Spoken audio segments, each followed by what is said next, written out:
It's always, of course, a great thrill for any politician to be able to come brag about his hometown, so I'm grateful for that opportunity. Usually I take more than 5 minutes to do it, and a lot more than, I usually take 70 or 80 slides.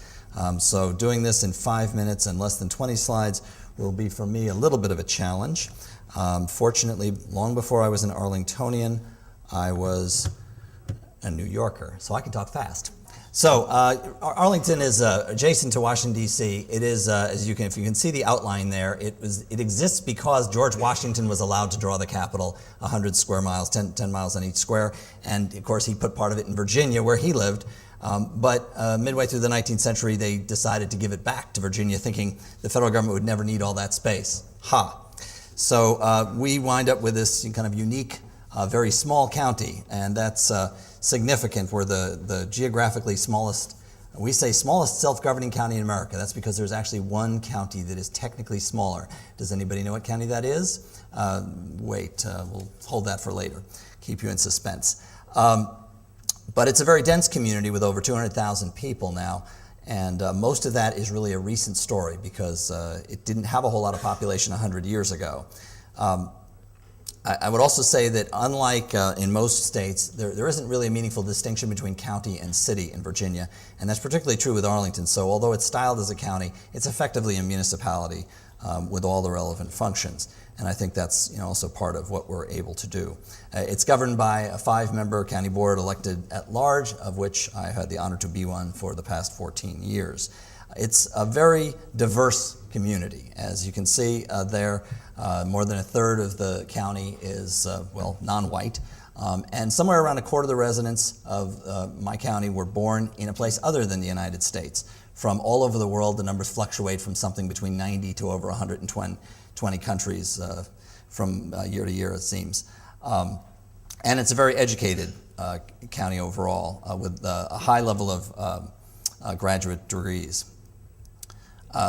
Median income is high, it's affluent, 100,000 median income per household, and per capita numbers are high. But on the other hand, it's also important to note that not everyone is affluent, and we have a very significant population of people who are of low or moderate income, and such that almost a third of the students in our schools are on free or reduced lunch. That is relevant to what our biggest challenge probably is, which is maintaining affordable housing for those who are not high income. We have a lot of folks in small households. We have a majority of our citizens actually living in multifamily housing, although geographically much of the county is single-family homes. In fact, more people live in the multifamily housing, so apartments and condos, that kind of thing. We have a budget of close to $1 billion, of which about $360 million goes to schools, and that's significant because we have a relatively small school population, but we spend a lot on them very intentionally. Just show that because that's the picture you see in all the movies of DC. They're usually eating in some cafe or diner that doesn't exist. That's actually the rooftop of a building in Arlington. I would say overall, the thing about Arlington is that it's an intentional community. It's a place that is really the legacy of planning going over for a couple of generations now of people who've really tried to think about making Arlington something. As I said, 100 years ago, almost nobody lived in Arlington. It was the rural part outside Alexandria and Washington. And it really only arose during the New Deal and World War II. So the population ballooned. And then it went into decline, and like many entering suburbs around the country, was essentially losing population, losing school population. Everything was moving out to further suburbs. And then they changed all that. And they changed all that quite deliberately and consciously in a way that a lot of people are now studying. So I want to focus, with that kind of in mind as the overall frame, on 3 specific things that I think are relevant to why Arlington is an intelligent community. Technology, of course, is part of it, and Arlington has a history there. In many ways, it's the birthplace of the internet. Arlington's the home of the Defense Advanced Research Project Agency, DARPA, which, as I'm sure you know, is the source of the internet, and having been a defense project to start with. And that's probably part of the reason that it's well wired today, with 100% of businesses and residents having access to high-speed internet. For us, though, it's also about extending that reach as much as possible, and digital inclusion is a large part of our efforts on a policy level, from providing hotspots so you can you get wireless access wherever we can provide it, near libraries, on plazas and parks and so on, but also with specific efforts we make to reach people who don't necessarily have a computer in their home. Remember, I mentioned we have a whole lot of people who are immigrants from other countries, many of them of low income. They're a long way from home. They want to connect with home. If you go to one of our libraries on an afternoon or on a Saturday, you'll see what when we first started, we called them cyber rooms. But basically, it's places where anybody can come in and get access. And you'll see people from countries all around the world checking out what's happening, half a world away, where they come from, or communicating with people back home. And of course, we've been able to integrate them into other services, including emergency services, access to government, and so on. We had an e-government program before that became the thing to do. The second area, and the thing that Arlington is perhaps most known for, is what is now called smart growth, which Arlington started doing before there was such a concept. Basically, this is about concentrating development around transit stations, and the early commitment that Arlington made to the development of Metro, the subway system in Washington, was key. It went way ahead of other communities in the Washington area. So just to give you a relative idea, there are 86 stations in the Metro rail system. It's a 106-mile system, 106 miles of track. Only 20 of those are on the Virginia side. 11 of the 20 are in Arlington, which, as I said, is only 26 square miles. By comparison, 400 square mile Fairfax, which has over 1 million people, has only 4 stations. The key here, of course, is integrating transportation and land use, and that's really what Arlington's been about since the 1960s.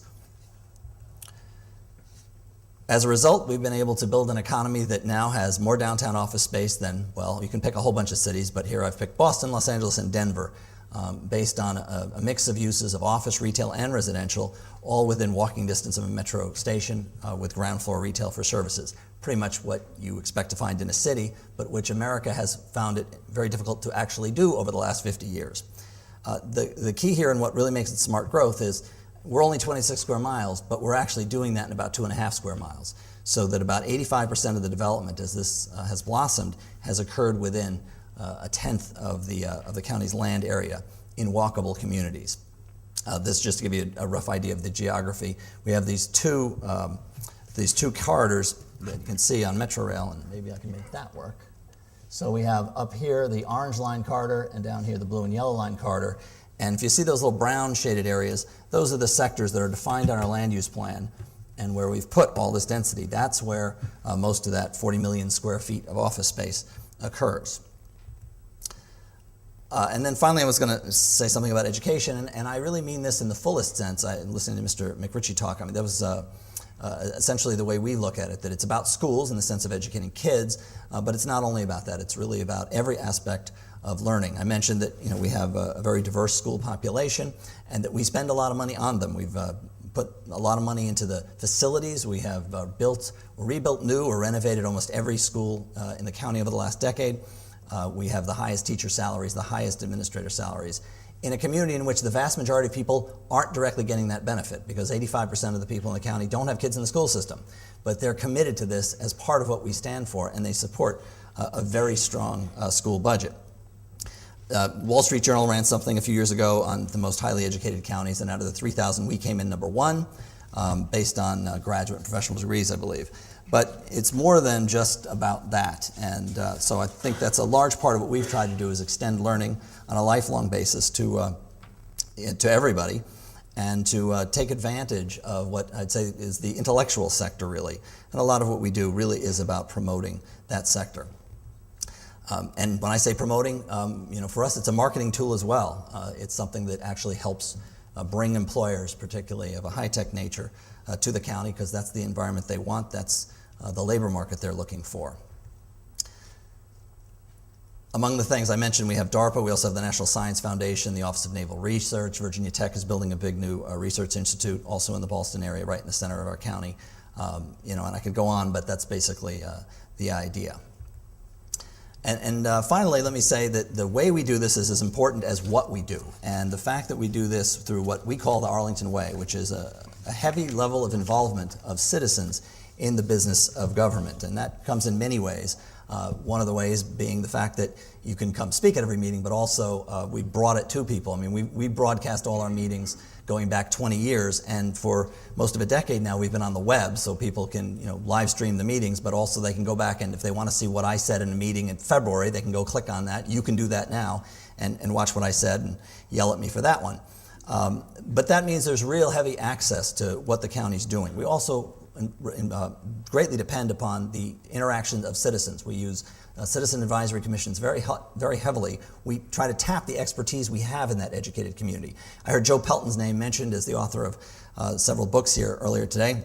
He's the chair of our Information Technology Commission, for instance. We have a lot of folks like that, and we try to make use of that, and I think that's part of why we've been successful. And of course, this is where I get to brag one last time about some of the distinctions. The one on top, of course, is the one I think that's gotten us the most attention, which was we were the first recipient of the EPA's Award for Overall Excellence in Smart Growth. But then, of course, the most important one now is the one at the bottom of the list, right? And with that, I think I will say thank you very much and look forward to the conversation. Thanks. Yeah. Join me over there for this is a conversation, and it sets the pattern for the other six top 7 communities. When I visited, I had a tremendous visit of the Arlington area, and there were a couple of things that impressed me. One of the ideas that came out of it was the sheer fact that this small county of 26 square miles, 220,000 people, and a number of stations that you talked about really creates a very urbane space. And somebody talked about the concept of an urban village. Can you talk a little bit more about that? Yeah, well, I think I was the one actually that tagged that in our county in 1998 because I thought it captured what we were trying to do, that we were trying to be both kind of small and big. We want to be a cosmopolitan place, but we wanted to have the kind of values of a village, a community. Of course, it's an old sociological concept that goes back to the 1960s with a study of Boston, but I think it captures what Arlington is trying to be. We have very strong neighborhoods, very strong connections among community, and we try to foster that as a matter of government policy. At the same time, we want walkable urbanism. We want close access to services, and I think we found a balance that makes that work. And talk a little bit more about this concept of an Arlington way. It's not just a tagline; it's a way of life. And can you talk a little bit more about the Arlington way? Yeah, sometimes people roll their eyes when they say the Arlington way because they think it means hundreds of meetings and lots of talking, and it does mean that. We have a lot of interaction. We don't do anything without community meetings and citizen task forces and that kind of thing. But I would say that it does involve a conclusion too. I mean, we do get things done, but we find that in some communities there'll be talk about creating walkable development and density, and immediately that means that people are going to come out with pitchforks and torches and say, no way, and we're going to throw all the elected officials out. And what we've been able to do is engage with the community to say, we could do that, or maybe we could talk about whether we want to make something better here. What do you think? And we found that when communities directly engage, they wind up supporting a lot of things. And many people ask me all the time, how do you guys do this and still get elected? And the fact is that our citizens support this. There are a lot of people out there that will when you empower them, when you involve them in the process. And that's really what the Arlington Way is all about. One of the things about the Arlington Way is the way that you made decisions around your planning of the subway systems. Right. You looked at it from a particular point of view and you said, this infrastructure is going to help our community in a particular way. Can you talk a little bit about Roslyn, an area that 40 years ago there was nothing, and now it's very, very much like a city center? Yeah, well, Roslyn's interesting because it's the first place that was done that way. It was the first kind of real high-rise place in the Washington area, and it wasn't necessarily done right. Where Roslyn is the part we have to remake. Ballston's the one we got to do from the beginning after learning the lessons of Roslyn. Because Roslyn was done with the ideas of the 60s that were going to be kind of car-oriented. And so the people were going to walk on skywalks, the floor above, and of course what happens is nobody wants to walk on the skywalks, and then down on the ground level there's nothing there. So we've spent the last 10 or 15 years working to re-engineer it into an actual city. And those are important lessons. As we developed out the Roslyn-Ballston corridor, which is a 5-station corridor, the stations to the west really benefited from that. So Ballston, which is the place now that has the National Science Foundation and so on, and DARP and all that, really benefited because we learned those lessons, and we learned that you really have to integrate. You have to make sure you have residential integrated with the commercial, so you have round-the-clock activity, that you have to have ground floor retail, that you really have to make it walkable. And I think that's the lesson we've been applying in one place after another as we've gone. And we're actually looking at that even in areas that are outside the metro rail corridors that aren't going to have the same level of density, but saying, well, they're a little less dense, but they could still be walkable, and you could still use transit. So there could be major bus corridors. And that's kind of where we've been moving more recently. But one of the key things is, of course, in this Arlington way, is the way that you make those decisions. And you have a lot of committees, you have a lot of processes.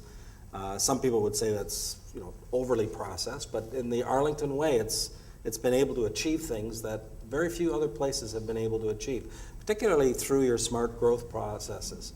And as a result of that, you have created a attitude about the way in which people come together. In fact, I asked the question, what's the most important thing that people in the Arlington area appreciate? And they said, well, it's the whole committee structure of this community. We all participate. Can you talk a little bit about some of those committees and commissions and the things that people get involved in as part of the Arlington way?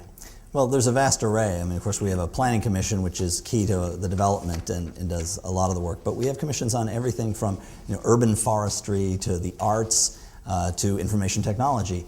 And all those commissions, and nobody gets paid, they're all volunteers who serve on it. And they make recommendations to the board. And whenever we're looking, we plan for everything. So we have master plans for everything you can imagine.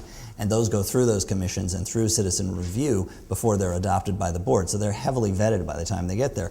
As I said, there is a lot of expertise in the community. When I first ran for office, one of my mentors, a former elected official, said, when you give a speech in Arlington, you've got to remember your topic is the flood and Noah is in the audience. And that's a lesson people learn all the time, sometimes to their disadvantage, because you can be talking about stormwater and a resource protection area, and somebody steps up and it turns out they wrote the regulation for the EPA.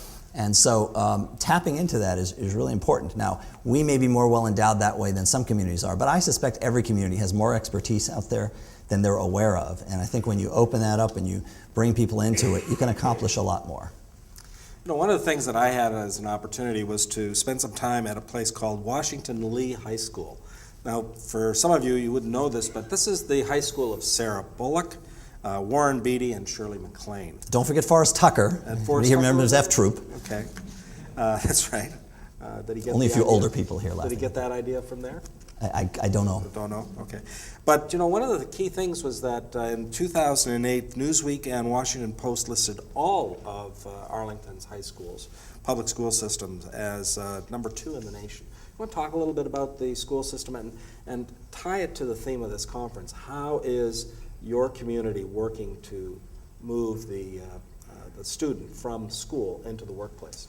My kids, of course, would be very unhappy if I let you mention W&L and didn't mention what they view as the best high school in the county, which is Wakefield High School, where they went, and which was the site of President Obama's speech on the first day of school last year, about which there was some controversy. And I think that's relevant in a way because Wakefield is significant in that it has the largest number of low-income students, of non-English language speakers, people who in the homes are speaking one of 93 different languages. And it's been another one that's cited, as you have said, with W&L and other schools. And I think that's a key part, that we've been able to show success across the board educationally. And part of that, really to get to the heart of it, is essentially not accepting the idea that certain people can't learn. So, for instance, Wakefield High School specifically is the school that focuses on advanced placement and getting more kids, and specifically getting minority kids, lower income kids, to take advanced placement courses and paying for them to take the test. And what we found is, a lot of schools don't want to do that because your pass rate could go down, right? So one of the ways to get your pass rate higher is to restrict who takes it. They've gone the other way and expanded, and actually they've had the pass rate go up. So, I think part of that is that attitude. Tying it into later things, what comes after school is part of it as well. We have a close partnership with Northern Virginia Community College, which is the biggest, I think it might be the biggest community college in the country. It's certainly the biggest one in the Commonwealth of Virginia. And we have direct connections with the school system. Other programs with other institutions. Not only, we have a couple of major universities, George Mason University and Marymount University, but we also have institutions like Signature Theater, which is the only theater outside of New York that got a Tony Award last year. And we have programs directly with the kids to work from the schools in the theater. And so making all those connections, of course, gives them a lot more view of what the outside world is, what they can and should do when they get out of school. So one of the things that you talked about is continuous learning in that community. And an example is not only does the Arlington County Economic Development Office and Virginia Tech undertake initiatives for continuous learning, but they also have this thing called Cafe Scientifique. Could you talk a little bit about that? Yeah, there's a science and technology group formed in the Ballston area, which is one of our metro sectors, and it's really right in the center of the county, and it is the one, as I said, that has a lot of these institutions like DARPA and National Science Foundation, Virginia Tech.